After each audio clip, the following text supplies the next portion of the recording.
जो मनुष्य कर्म के में कर्म और अकर्म में कर्म देखता है वह सभी मनुष्य में बुद्धिमान है और सब प्रकार के कर्मों में प्रवृत्त रहकर भी दिव्य स्थित रहता है।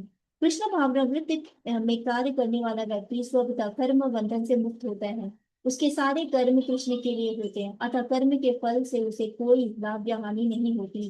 फलस्वरूप वह मानव समाज में बुद्धिमान होता है। यद्यपि वह कृष्ण के लिए सभी तरह के कर्मों में लगा रहता है। अकर्म का अर्थ है कर्म के फल के बिना।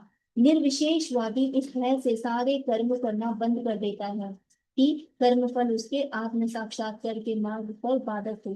किंतु सगुणीवादी अपनी इस स्थिति से भली भांति परिचित रहता है कि वह भगवान का नित्य दास है, अतः वह अपने आप को कृष्ण भावनामृत के कार्यों में तत्पर रखता है।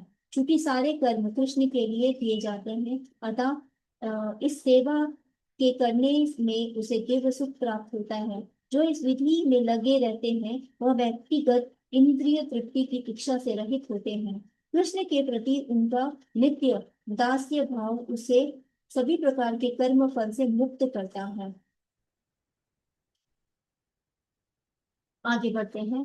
जिस व्यक्ति का प्रत्येक प्रयास उद्यम इंद्रिय तृप्ति की कामना से रहित होता है उसे पूर्ण ज्ञानी समझा जाता है। उसे ही साधु पुरुष ऐसा कर्ता कहते हैं जिसे पूर्ण ज्ञान की अग्नि में कर्म कर्मों के भस्म भस्म साफ कर दिया है।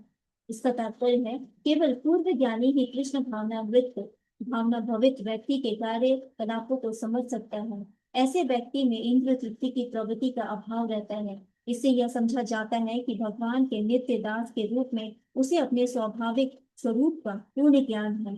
उसके बिना उसे अपने फलों को भस्म कर दिया है। जिससे ऐसा पूर्व ज्ञान प्राप्त कर लिया है वह सचमुच विद्वान है। भगवान की नियत दासता के इस ज्ञान से विकास की तुलना अग्नि से की गई है। ऐसी अग्नि एक बार प्रज्वलित हो जाने पर कर्म के सारे फलों को भस्म कर सकती है। मिलते हैं अगले वीडियो में।